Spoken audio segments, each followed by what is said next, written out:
this was your idea. Tell me what you put together. It's a series of meetings, and this is the first one tonight. Yes, the first one, and I really wanted to have a series of meetings where council would have the opportunity to hear from all the agencies across Anderson County, including, our emergency services, our school districts, our utility providers, and even going as far as entertaining the idea of getting information on conservation of land and conservation easements and how the county can participate in that.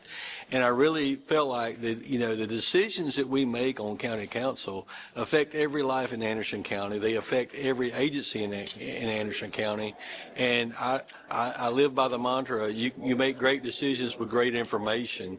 And I felt like this would be the opportunity, and as far as I know, it's the first time we've ever done it in a series of meetings where county council gathers as much as we can as far as information goes to make great decisions for the citizens of Anderson County. And we know our growth path because of the census that we all took and had, and we've got those numbers, and we know where we're going and where we're going to be population-wise in 10 years, and how do we prepare for that as we look forward into the 2026 comp plan, and how do we make the best decisions we can make. I want to thank each person for being here. This is the first of a series of meetings. And first of all, I'd like to explain how this idea came about. I felt like that with our upcoming plan of our comprehensive land use plan that we have due in 2026, that we need as much information as county council representatives to make the best decisions that we can possibly make for the citizens of Anderson County. I have felt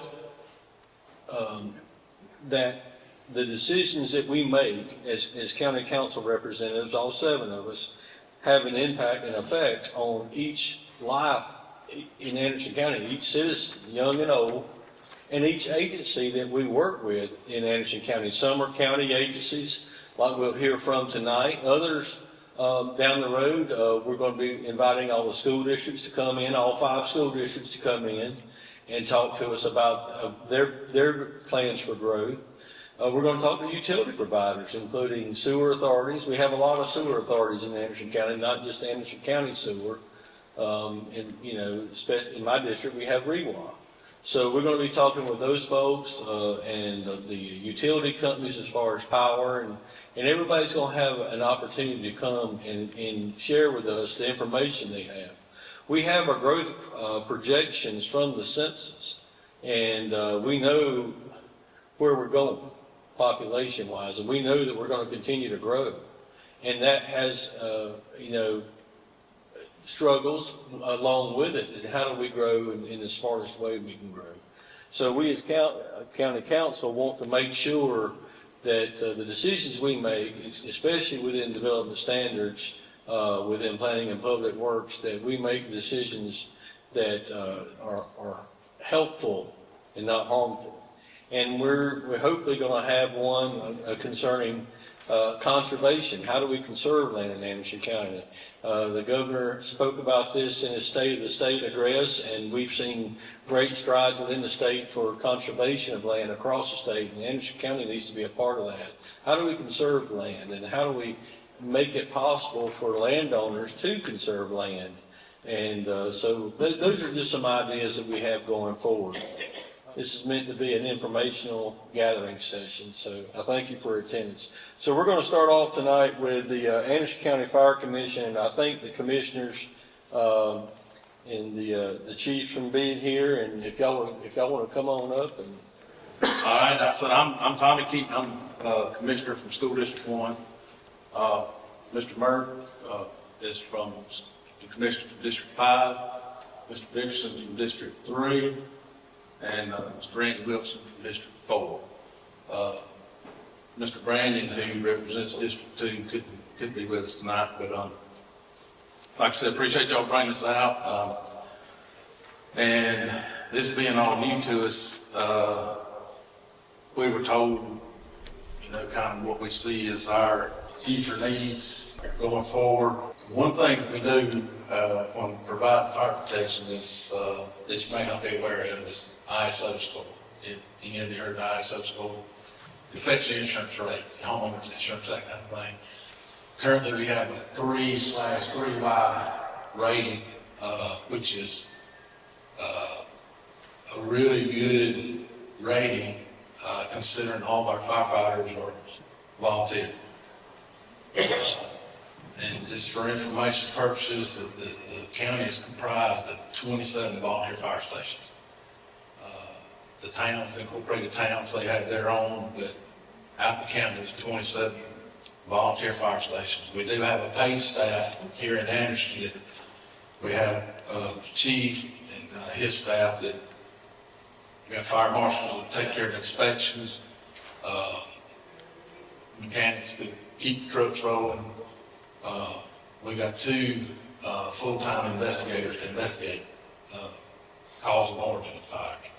So, and we've got a training officer and that sort of thing. But we got that much of a paid staff, but that's not a firefighting staff. Firefighters get volunteers. Recently, to kind of upgrade things, we made a purchase to try to upgrade some of the trucks. Some of them we had were 30 years old, some of them a little more than 30 years old, and we entered we developed a capital improvement layout plan there where we purchased, this first batch was 18 trucks came into the county, and they're scattered out all over the county right now. We've got 9 more that are, will be delivered within the next couple of years. And this first wave got us to where every first out truck in this county is 10 years old or less. So it's a pretty big accomplishment. Going forward, we see that we're going to have to do, we're going to have to replace a radio program or our radio system, or upgrade it at least. I've been involved in fire service in this county for more years than I care to remember, and radios have always been an issue. And we've been working with that, doing studies. They've been studies done, and I don't know why it's such a problem in this county, but it is.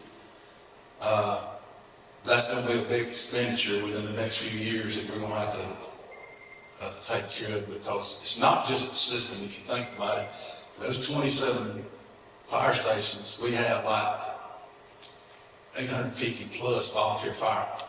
So you have to upgrade pagers, radios, all that. So it's a really big undertaking. That's going to cause some issues. Call volume over the past, I had Chief Friedman here to pull some numbers, just to give you some numbers. Since the beginning of 2020, I think calls have increased over to the end of 2024. It's like 2,000, a little over 2,000 more calls than what we had at the beginning of 2020. So, yes, the growth causes us, we got to respond more. Biggest part of that's vehicle incidents. I don't think anybody knows how to drive anymore. We constantly are running wreck calls, but we've also undertaken we just rewrote our dispatch protocols on what we get dispatched to, because there's some calls, I don't want to say they're unnecessary, but they didn't necessarily need fire department out there, right? But we get called to it. And I'll give you an example. There's a fender bender in the Walmart parking lot at Adamsville. Somebody calls for a fire truck. We don't need to respond to that. That's wasting your money going to that. So we've worked on those, tweaking those. We're still in the process of getting it all hammered out, but we're hoping to eliminate some of the call volume and get it thinned down for us. And then and it's not just Anderson County. This is across the country. You're starting to see a decline in volunteers. And if you just think about today's society, mom and dad working, kids playing ball, whatever, the amount of training that you have to go through is just taxing on the family. So at some point, we're gonna have to look into, we may not be able to run this all with volunteers. Now, that's out there a little bit. I mean, we're looking at it, looking at options and seeing what's the best thing, but it's coming. Whether we like it or not, it's coming. Anything else y'all think of next few years we need to talk about? So I think that's the big. I think that's the big ticket stuff. Y'all have a question? Anybody? Yeah. Yes, ma'am. First of all, thank you for our volunteer firefighters. I don't know where this county would be without you.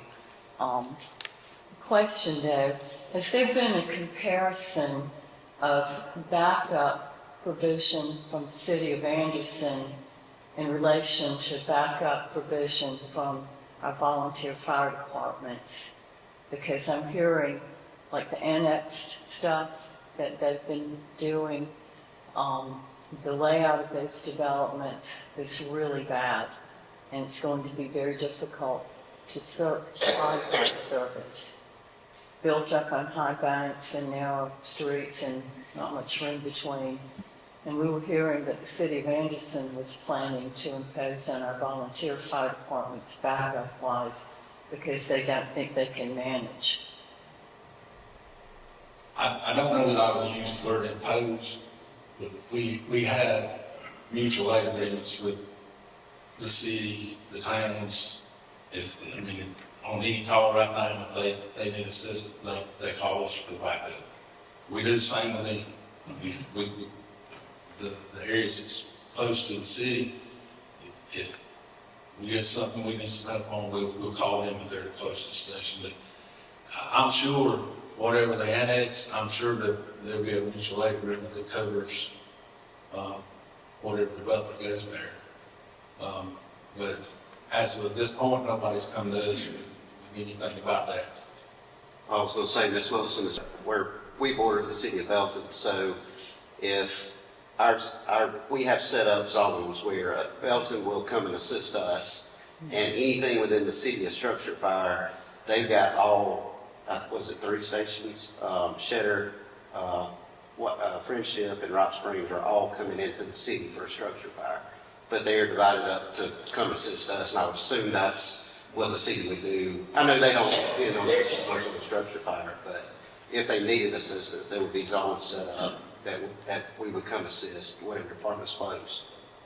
Well, I'm sure there are memorandums of understanding to assist, but I was curious about the city of Anderson. Yeah. I know all of the other small municipalities work really well with that. We have mutual aid agreements with the city. And I mean, you can get into the nuts and bolts of it. You got mutual aid, you got automatic aid, that kind of thing. Right now, we have a mutual aid agreement with the city. If they need us, they call. If we need them, they come. And what we do is send the closest station to whatever side of town it is. So, And I want to thank all the commissioners for your service. I want to thank Councilman Elgin. He's the assistant chief down at Rock Springs, and I want to thank you all for your service first and foremost. I mean, the big question is we know growth is still coming, and across the county, in some areas more than others. And, you know, the big question is, I'm going to be asking this of everyone, is what can we do to help you? How can we work together, and how can we be mindful of your constraints that you may see coming down the road? How can we be mindful of that, and whether it's communication or in other areas, how can we as county council help you where you may see that, you know, with the growth that's coming, that you may have some value? I think just having a seat at the table, just to help us in our future planning, to help in the negotiations of the things we mentioned before about building subdivisions, having limited access. I have to say in some of those pieces of it, being mindful of, as we bring more subdivisions, more growth, more development into the county, that it is associated properly on impact fees and all those things that do have a taxing on our systems. that we're all accounting for it, and we all have a seat at the table to express those concerns, talk about those concerns, and be able to take them back to our organizations and be able to build our organization properly to handle those type of groups. I think that's a big difference. And I think it's important to note that most of the general public, I did not have a clue, even though my dad was a volunteer fire department for many years and served on the board at Wren. I didn't have a clue until Mr. Keaton educated me in the ways of how the volunteer fire department works, and some of the challenges they go through is some of the state requirements on when tires have to be changed, when trucks have to be changed, and when turnout gear has to be provided, and new turnout gear. And so they face a lot of financial and economic challenges just from simple point of age of equipment. And so when you hear they have needs, it's not that they're just out frivolously spending their money. They truly have a need. And again, our volunteer fire department does an awesome job. And they're out risking their lives for us. And I want to do everything I can from the position that I sit to help you out. I appreciate that, but I tell you, we just like any other industry. We got OSHA regulations, we got federal regulations we have to meet, the tires, we're talking about the tires. We can have a fire truck out there that don't have 20,000 miles on it because they don't run, up and down the road all the time, but them tires have to be 7 years old or less. And I personally have taken tires off a truck that had less than 10,000 miles on it, and go buy a new suit. I mean, it's just mandated. It's law. It's law. And the other thing is, if you put fire on anything, whether it's gloves, whatever, the price triples. Absolutely. That's gloves, axes, it goes up. And those challenges, we work on those on a regular basis, and we provide to these stations as much help as we can to get them what they need. Number one, we're going to be compliant. We're going to have what we're supposed to have. And we're going to put them in the best we can put them in. Like I said, these trucks we just purchased, help me out, it's like that. A piece of this truck costs, about a little over $600,000. It wasn't that many years ago, we could buy 3 trucks for a little over $1 million, now it's just one out of sight. And since we purchased those, because of more EPA regulations, that same truck is going to cost us somewhere between $80,000 to $100,000 more because of EPA regulations it's been put on. So it's a struggle. I mean, it really is a struggle. But I'm proud of this organization. I'm proud of these. You get to thinking about it. I think the number, Joe, you remember what that number was for last year? About 8,000 calls that volunteers answer. Think about it, that's a lot. So I always want taxpayers to feel like he's getting his money's worth. And like I said, anything we can ever do to help you, just let us know. We ride over here at 210 McGee Road, right across from UPS. That's our headquarters, got the chief and his staff there. Anything we can ever do for you, come by there, give us a call. All these commissioners, their numbers are published on the website. We'd be glad to help you. I appreciate everything y'all do for us. Also, Mr. Dick, as far as what you said, I think that just like we did with the other thing we thought we had coming, I believe sitting down with y'all, whether it's in a public meeting or whatever, we should let y'all know what's coming and what to look for. I think the big thing is just planning. If something's coming, we want everybody to know. Just like we talked about before, will we go? Yeah, we're going to go, and we're going to try to handle it, but we'd like to know what we're stepping into and what we can do better to help the fire, EMS, Sheriff's Department out before it gets there, and get input. Not that we can change everything, but, having a step ahead so we can kind of let y'all know, and y'all look at stuff too, but I think it's a great idea. So. Yes, ma'am. How are the contributions coming in from these newer developments where people have moved in? Do they have a clue that y'all are all volunteers and that's not included in much of their tax money?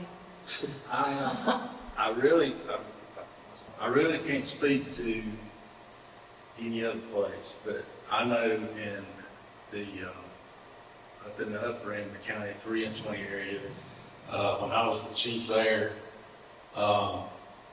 yes, we got great donations from our folks. Now, some of the other areas in the other districts, I couldn't tell you, because to be honest with you, when it comes to their donations, that's the station thing. That's, they're all set up on their own 501c3. That's on them. The tax money, we distribute that out evenly to each station each year. But I can't say I've heard anybody really complain about their donations going down at all, I think some are better than others. Yeah, some are better than others, and it depends on where you're at in the county. But it's people's been good at the fire department. Couple of thoughts I had, Commissioner Keaton. First of all, does the fire commission and county staff, do y'all get the county council and the planning commission packets emailed to you so that you know what's coming before the planning commission? I don't get an email from me. I go on and look, but I think that would be important. I mean, we could automatically have those sent to the commissioners, and if you can get me those email addresses, I'll make sure all the commissioners and the staff would be set up on that, because I think it's important that you know what the planning commission's hearing in their upcoming hearings. I mean, you can breeze through them pretty quick. You know which districts you represent, and see some of that. And I think it'd be easier on you if you automatically got it. yeah, that'd be great. Secondly,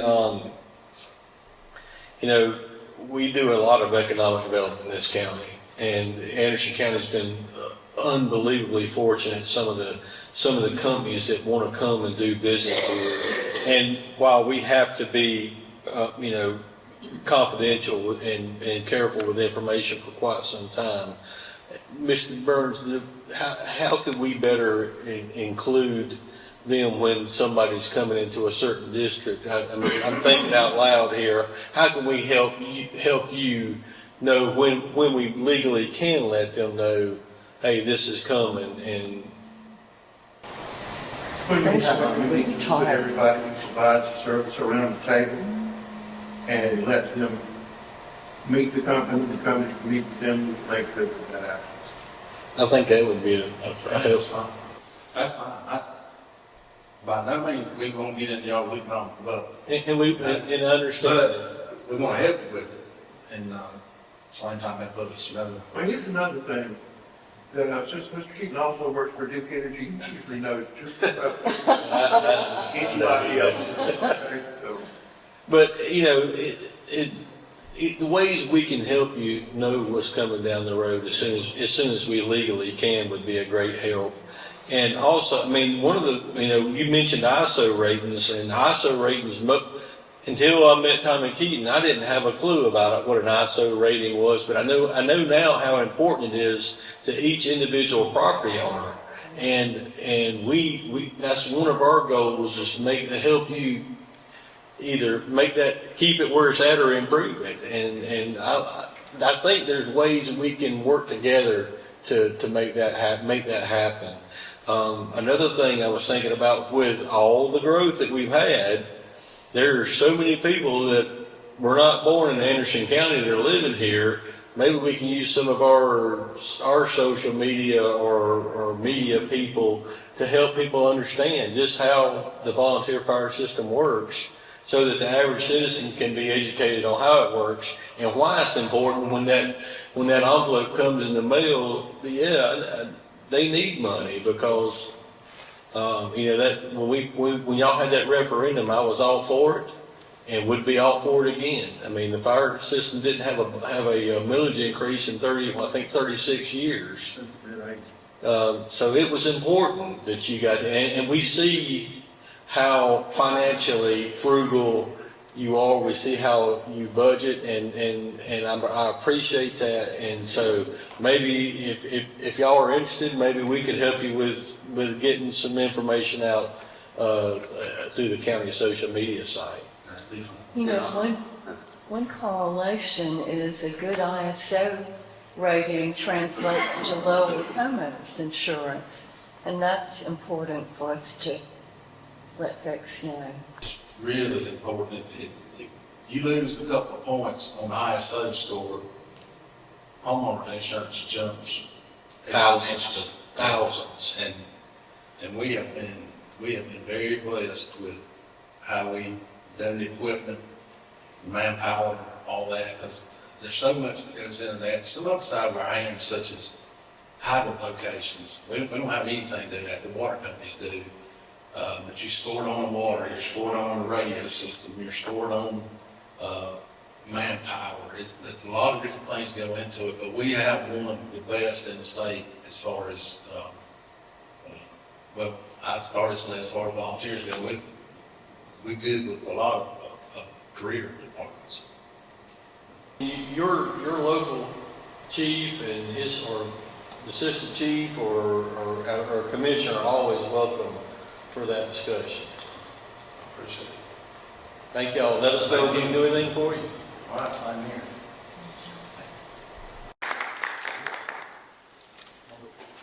Next will be Mr. Steve Kelly from Anderson County Emergency Medical Services. Here in Anderson County, we operate what's called a tiered 911 system. It's the only truly tiered 911 system in South Carolina right now. That is using a basic life support ambulance and then a paramedic QRV to respond to 911 calls. We do use EMS, fire, law enforcement in the 911 center to respond into the pre-hospital 911 calls that we get. And it seems to work really, really well for us. In April of 23, we were awarded the South Carolina Large EMS System of the Year. And they came in, they dug through everything, and we're very, very happy with the way we were doing it here. Currently, the EMS system is operating 13 24-hour paramedic QRVs that are spaced amongst the county, and I've got a map. And then they have one 24-hour operations captain that kind of oversees them. Metro Ambulance Service is the contracted ambulance provider for the county right now. Normally, depending on the time of day, they're running 14 to 17 24-hour ambulances. During the day, they have the ability, with their non-emergent trucks, if they're not on calls, to bump that capacity up to 21 if it was needed to. We track our call volume by the areas that originated in it.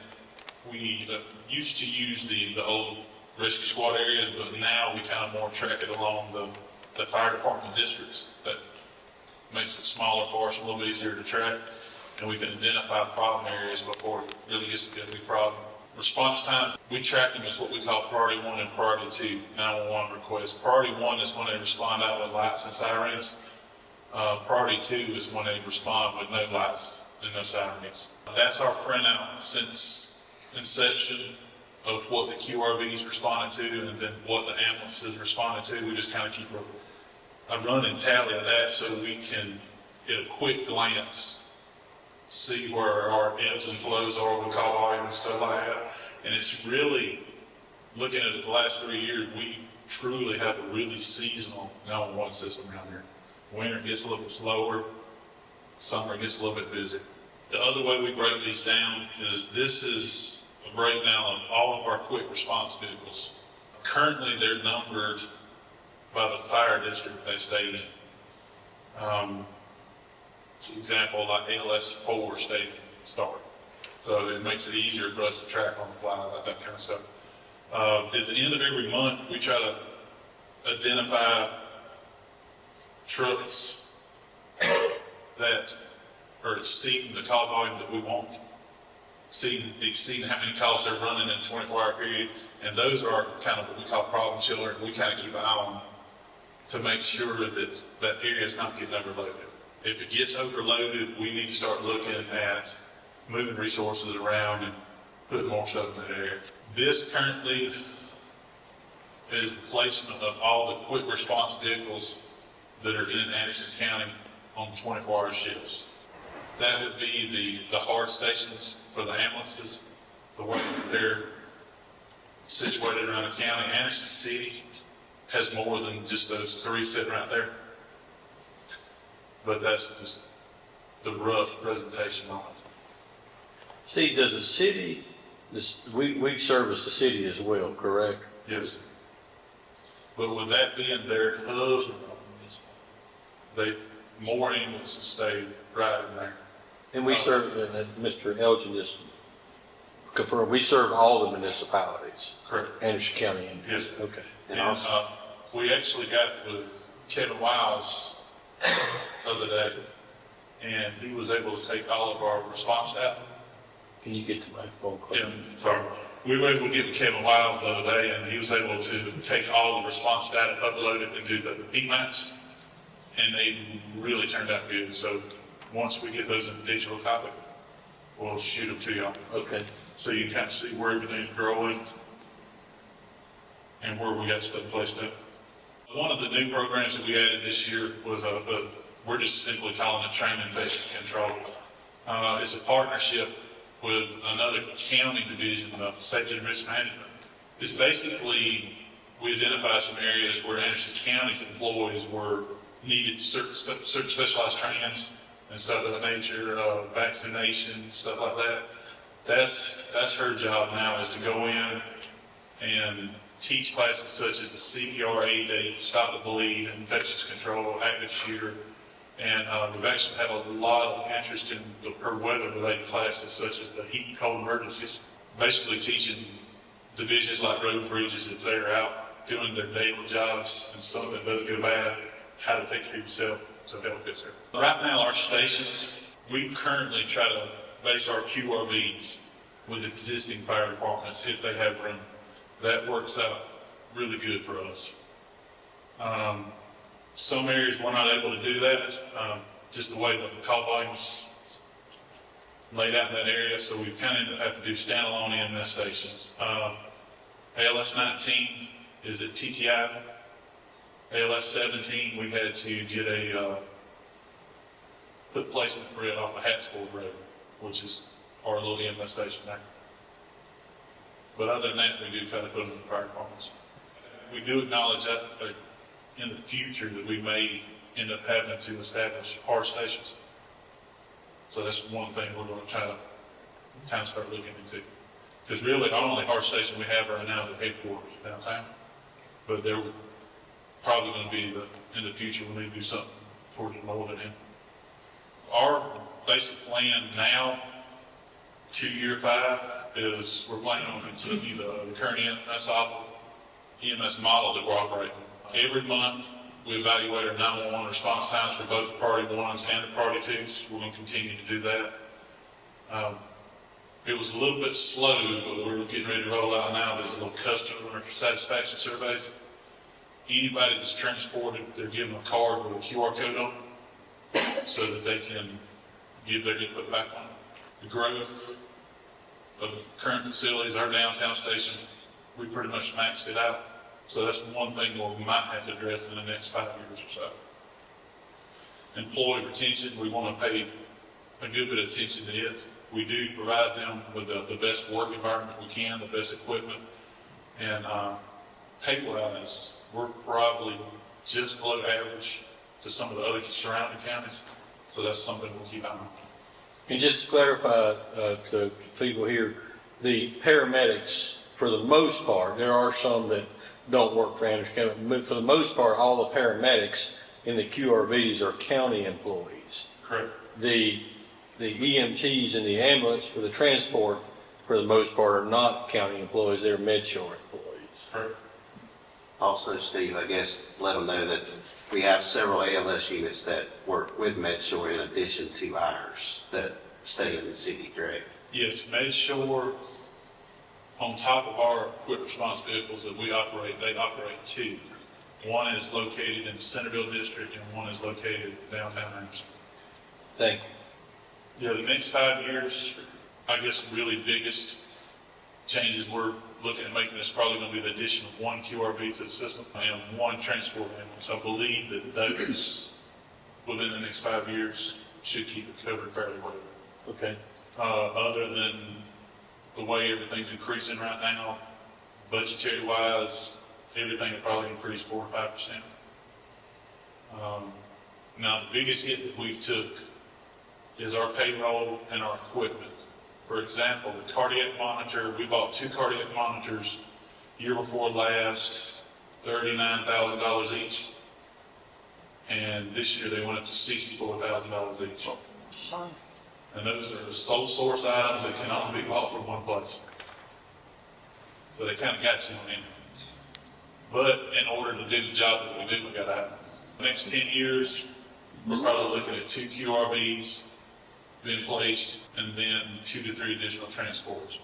And those would have to be determined off of what the call area is continuing to grow up. We're thinking that it would be your district is one of the big heavy hitters there. Sandy Springs is getting overload calls. So those are our big areas we're watching. Steve, our contract with Medshore, we got a couple of years left on that, correct? I believe we have 1 full year, and then the council reserves the ability to do a 1 or 2 year Extension. Okay. How much, you mentioned equipment, I mean, with, and it's not just inflation, it's everything in life. So I mean, as far as equipment, I mean, you mentioned the cardiac monitor, is there other equipment and supplies that, are they going up as much or? Almost all of the medical supplies have almost completely doubled in prices. Double? Yeah. We've been able to absorb a lot of that stuff, but the big hits are like the cardiac monitoring and stuff like that. For example, normal saline that's in the IV bags was made in a factory in North Carolina that was wiped out by LE. So that kind of stuff's been on back order and majorly high demand since that happened. A normal case that would cost $120 is probably $400 or $500 now. And that's stuff that we go through 2 or 3 cases a day. I asked you the same question I asked our fire commissioners. What could we, I mean, of course, you're a county employee and we talk, I mean, we go through budget cycles, but are there things that we can be working towards as you now see the growth path that we're on that we need to be looking for? We enjoy the chance to be able to speak to you about it. It allows us to talk it out amongst ourselves at the office, and we talk it out with you here, and come up with solutions to our issues together. Some of the stuff we may have completely overlooked. But even with us working together, it seems like it's easy to take care of. Just want to say thank you.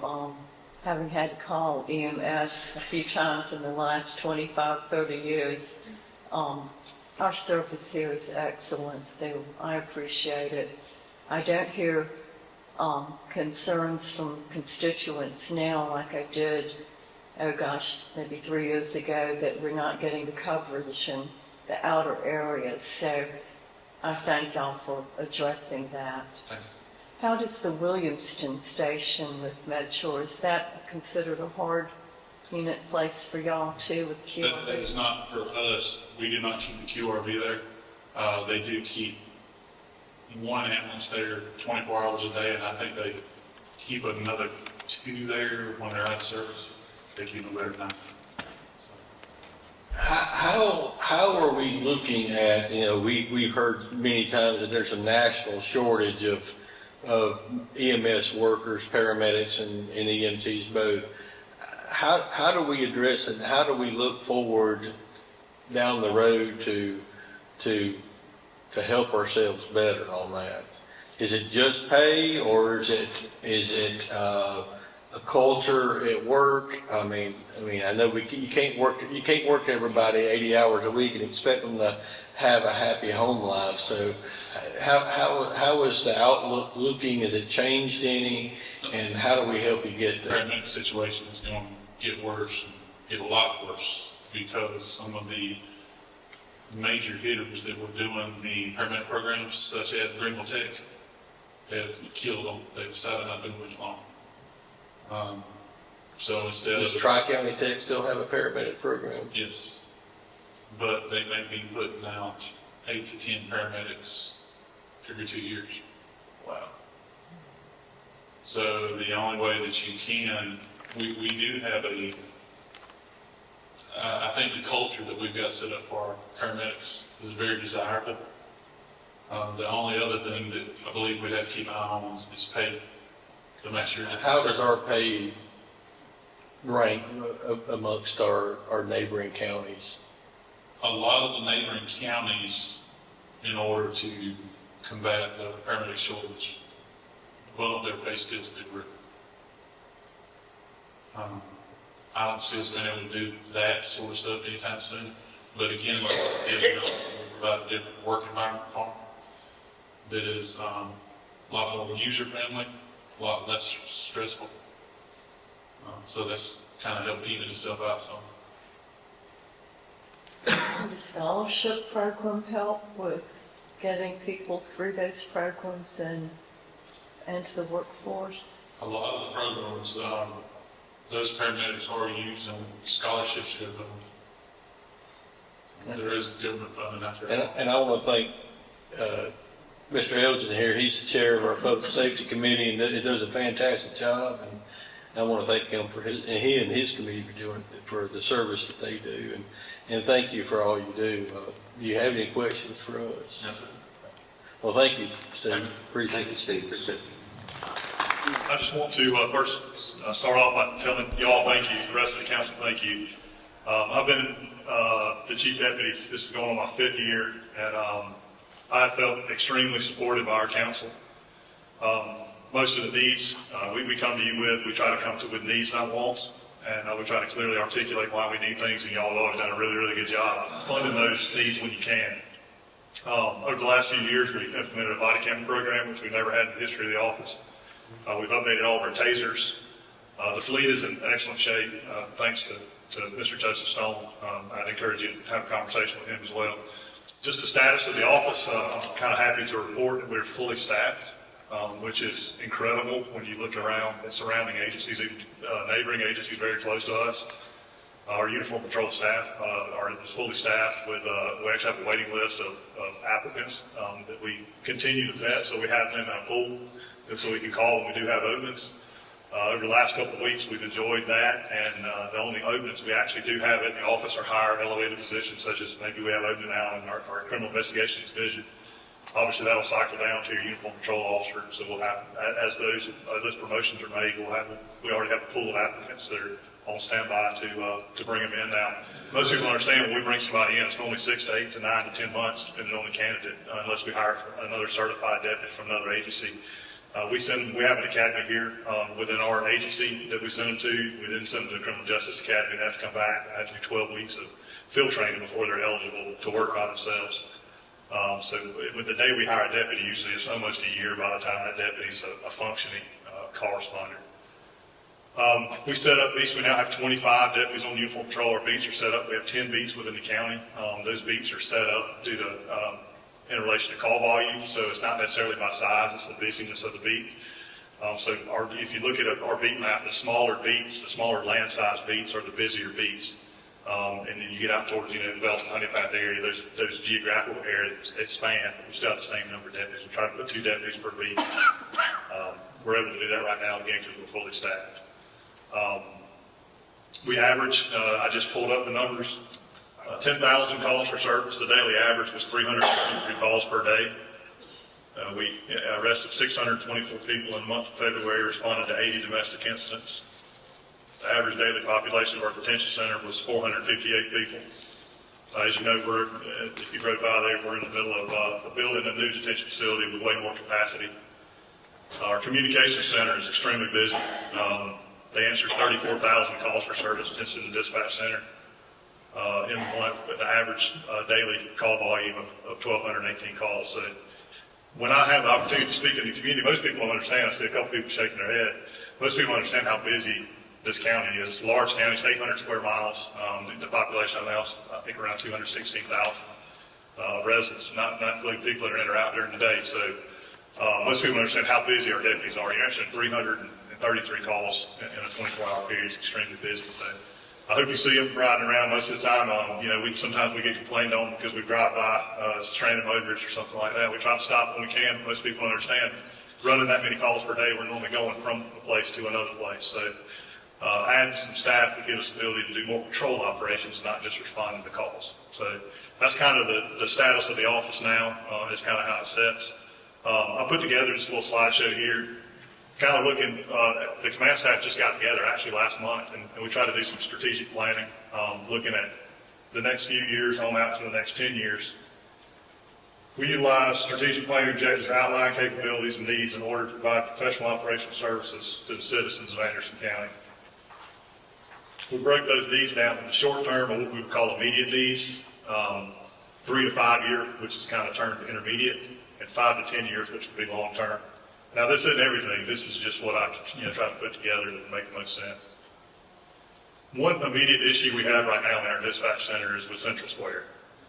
If you don't know the county, I think countywide, both public administration and public safety with the Central Square software suite, it works well with our report management system as well as our jail operations. I think it's fine. For whatever reason in that dispatch center, the software and the hardware just aren't communicating, and it's causing crashes and interruptions to service. We're currently in dialogue with Central Square trying to get those fixed, depending on what day of the week you talk to. It depends on if that's on the good path or not, so I won't speak too much on that. Obviously, that's kind of outside my basic knowledge, so our IT folks are involved. So, May I ask a question? yes, ma'am. I don't remember specifics, but it seems like we paid a lot of money and did a lot of research on that system. What recourse do we have? I know that we are engaging with our county attorneys, looking at some options. I know that we have formally noticed them. We're not happy with the product. They're trying to remedy that. From what I understand, Central Square itself is a sort of an umbrella company. They go around and buy other companies up. And so I think they bought the software suite that they bought for what they call CAD, or Computer Dispatch, just doesn't suit our needs. We thought that it would. I think we were, again, I don't want to speak out of turn, but I think it doesn't do what we needed to do, and I think we thought it would do what it needed to do when we got it. So, Yeah, no, I'll say real quick, I know we are speaking with the attorney and looking at all that, and if they can't remedy it, then we'll just have to go into other means if we need to, so. But we're working to try, but again, time is essence. We don't want to put our public safety in danger, trying to prolong things if we don't need to. So that's what everybody's trying to work together to see. Yeah, it interrupts service. It's a good thing we got some really good people out there that they're able to work around it on the fly, but they shouldn't be put in that position. Especially for, again, like you said, what we pay for the product. Another program we're looking at, I was able to attend the FBI's National Academy in 2022. This was a big topic of conversation there. Since I've came back from there and talking with some more of our command staff, as well as talking with other agencies in the state and the region, one thing we're trying to embrace in our agency, which in law enforcement you historically have not, is a wellness program. We want to pour in and put some resources towards the mental and physical wellness of our employees. We have physical standards at the office. We try to enhance those and encourage people to adhere to those standards. But the mental wellness side of it, the PTSDs, just general mental health of our employees, we think that goes towards retention. I think a healthy employee is a good employee, and it's a good long-term employee. So We've kind of established a program with the resources that we have now. We really would like to expand that program over time. Greenville County started a wellness program about 3 years ago, and they hired actually contracted with a clinician X number of hours per week that the employees had access to. And it was so successful that they were essentially forced to hire a clinician on staff, and that clinician's book stays full every single week. He had to come on staff with him because he didn't have time to do his normal business because he was working in excess of the hours that he allotted the county because the deputies embraced it. They have a requirement where they have to see him at least once a year. SLED now has a requirement where they have to see a wellness coordinator or a mental health clinician once a year. So we'd really like to try to get into that and encourage that with our employees. Part of that would be, it's being serviced right now by our training unit. We'd like to move that out of the training division and into its own Office of Professional Standards, our national accreditation. So we're a nationally and state accredited agency. CLIA is the actual organization that services our accreditation. We were just approved for accreditation again. They do it every other year. So we're nationally accredited, which provides us opportunities for federal grants and other things, as well as liability protection, just in general operations. We'd like to move that unit, the quartermaster unit, under one Office of Professional Standards, so with a focus on wellness. We do have we have moved the position that we had in-house. This our wellness coordinator. Now, she's not a clinician. She coordinates the connections between deputies and clinicians that we can contract with just on an as-hour basis. But we would really like to expand that as well. Staffing. So I feel like that we're fairly well staffed for what we have now. These are some needs that we have outside of just normal patrol operations. Our traffic safety unit, and we have 2 deputies currently that service that as well. The council can tell you they hear it from their constituents every day too. And not to throw any other state agencies under the bus, Mr. Elgin, but the highway patrol has its own issues. I have found in my experiences that they are responding to wrecks. Essentially, they don't have enough people to work proactive enforcement. And they spend their day normally going from wreck to wreck. And we have been able to, with our 2 traffic safety deputies, we've been able to service some complaints from the county to the ability that we can with the 2 that we have now. But we're not in the ticket writing business. What we try to tell people is we're trying to change the manner of driving. We work with a lot of neighborhoods, a lot of school zones, that sort of thing. We're not really out on the interstate. We do have a drug and addiction unit that's out there full time, but these 2 guys are not looking for drugs for the most part. If they come across them, they find them. But what they're really trying to do is increase the safety of the motoring public. So we'd really like to expand that unit with a couple more deputies. I think we would those resources would be very well served there.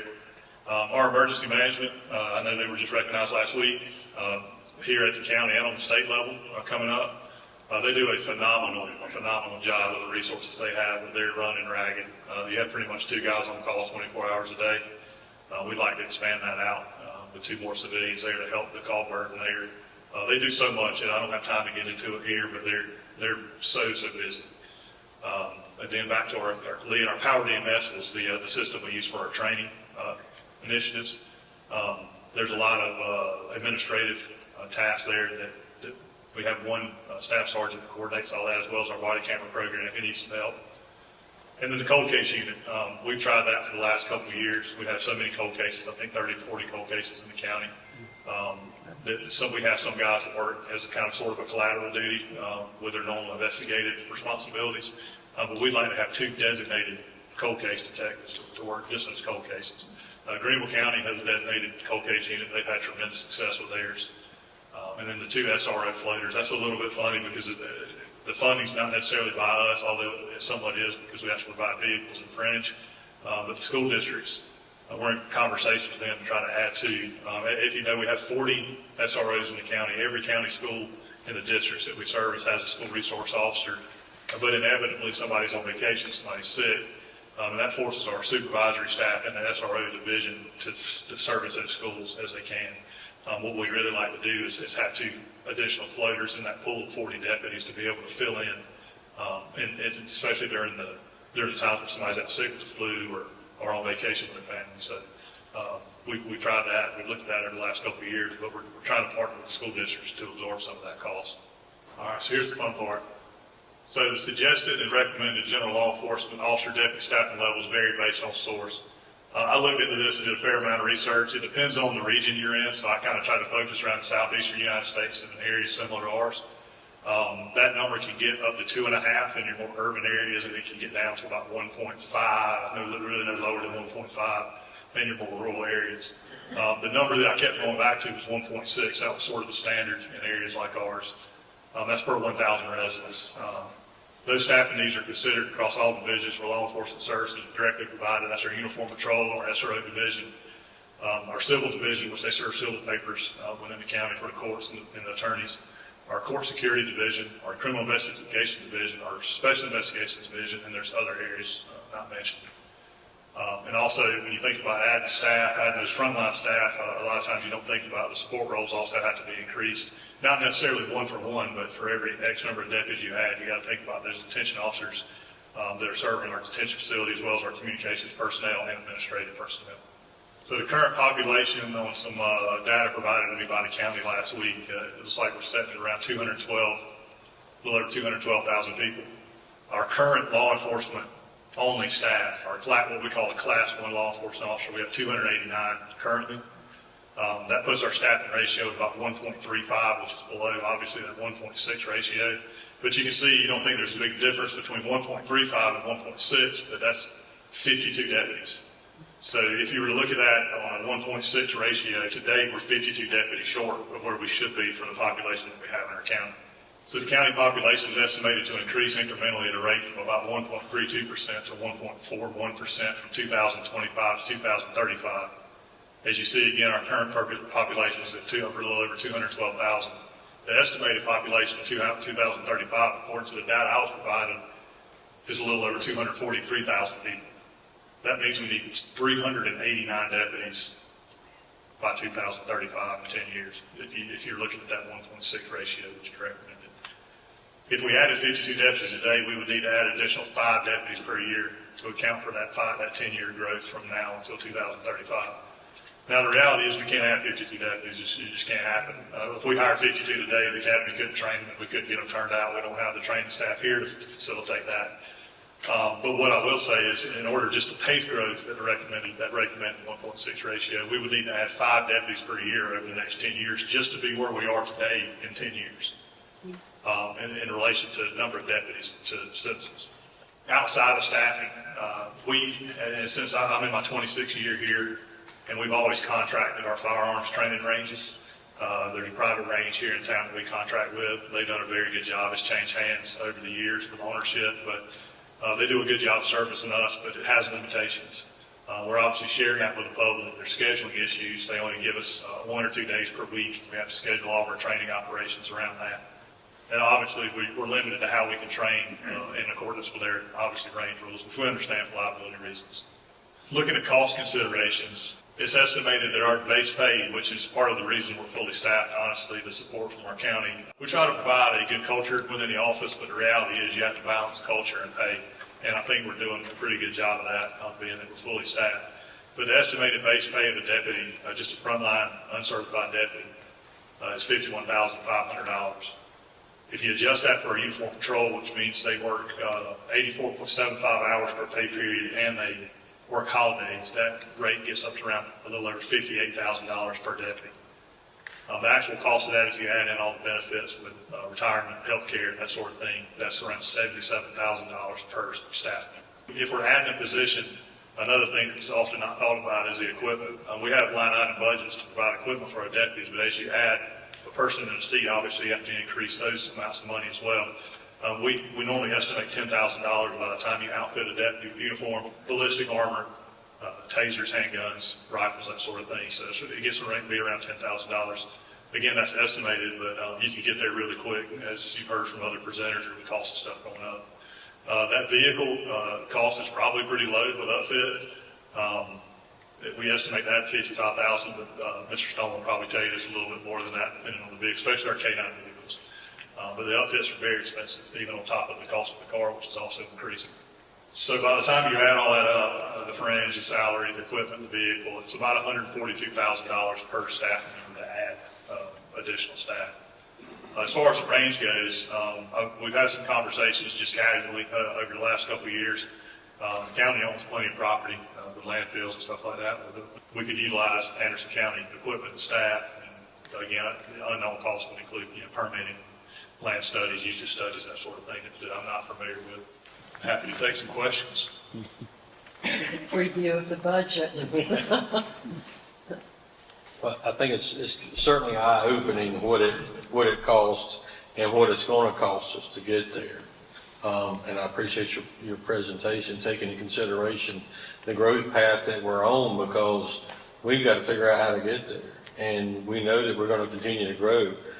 Each council member there's 7 of us, represents roughly 30,000 people.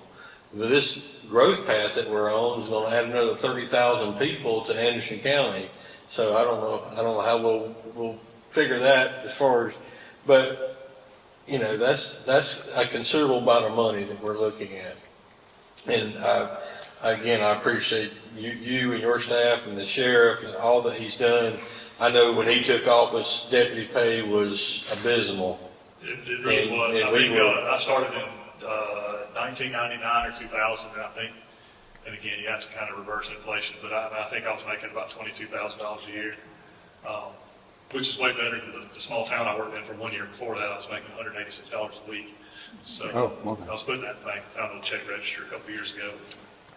Look back on that, but our pay again is I can't say enough of the support that we've had from y'all as far as that. Our pay, and again, we try to have good culture, but you got to balance that culture with pay. You can have the best culture in the world if you're not paying people, they're going to go somewhere else. So, and we're actually, and I'm not ashamed to say it, Carrie's listening, but we pull people from a lot of other agencies, including state agencies. So we're very proud of that. If you had to list one constraint that you had, what's number one? Just the call volume. I mean, just the busy. We're so busy. Even like I said, with 20, you have 20 working deputies on the shift and 4 supervisors. Even with that amount of people, as you can see, they're running 180, 200 calls a shift, a 12-hour shift. Just with the amount, even though we're fully staffed, we need more. I think we could have 30 deputies on the road on any shift and still be busy. But again, it's hard to complain about money when we're so well supported. We don't really have a whole lot of complaints. The fear that I have is being where we are today 10 years from now. And I think and I applaud y'all for having a kind of a forward-looking approach, because I think what we can't do is we got it under control now, but I don't know that we will in 10 years. And we don't want to get there. And I mentioned this the other day talking to somebody. You're a fool to think that government would pace progress, but I think we got to keep those lines as close as we can. And I applaud your effort for the mental health and wellness of your officers. I mean, I think that's something I can't even fathom to think what they see, and also our firefighters, some of the atrocities that they see, and mental health's a big issue right now for all our first responders. And Steve's already gone, but our EMS workers. I mean, the things that you folks see out in the field, most people don't ever want to see. And I applaud you for that effort, and if there's anything we can do to help with that. But yeah, so we know that the cars and trucks and vehicles cost a lot more than they used to. So, I appreciate your presentation, and I know we got a lot of work ahead of us to try to get to that point to make sure that the citizens of Anderson County are kept safe. I'll turn it over to my fellow council members if they have any comments or questions. Well, it was really nice to have some money left over from that bond to purchase new vehicles with, and hopefully we'll be able to keep them rotating and keep it on a schedule. So, thank you for all y'all do. Do you want to give a quick update on the jail, just so everybody here can hear? Yeah, so it's coming along. If you've been by there, you can see. I actually missed a walkthrough. I had to go out of town last week. The command staff, and I think some council members did a walkthrough last week, maybe last Thursday, Captain Baker, who's over our detention facility now, he's kind of filling two roles. He's running our detention center. If you've none of you been in there, I suggest or recommend a tour. I don't really recommend a tour. I think everybody should do it, but nobody should have to. But if you've never been inside of it, it is eye-opening. Again, they've polished that thing as much as they can polish it, and they've got as much mileage out of it as they can. So the new jail is going to be a game changer for us. Again, we're looking, I think I looked earlier today, I think we're at like 486 people. If you're not aware, and I don't want to say it too loud, but the recommended or the limit there is about 200 something. It would have been like 180 to 190% full for the last 20 years. Fortunately, our partners at state, now that we're building jail, are working with us on that, so we've got some grace. But if we get any higher than that, you have to contract out with surrounding detention facilities, and that comes at a cost. So, but as far as the new jail goes, I think they've been very lucky with weather. It looks like they're really coming along with it. I'm not sure about the actual date. It will be in the next year. December, they're at 23% complete as of today. There you go. So I know they're working on it every day. You sure it's not 22.5?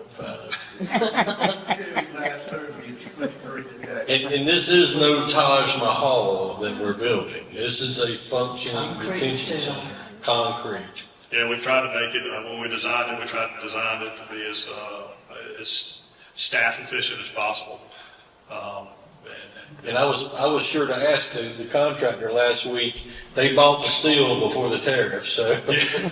So the steel was bought and on the ground, so we if they hadn't taken those steps, it could have been a considerable, increase in the construction. So, I applaud our contractor and our county staff is working hard on making sure we have a facility that's safe for our employees and the folks that are unfortunate enough to be there awaiting trial. I'd say it's adequate for them, safe for our staff. So What percentage, Mr. Brown, do you attribute the drug trafficking and drug addiction relation to crime that y'all have to deal So the with? majority of my career has been in drug enforcement.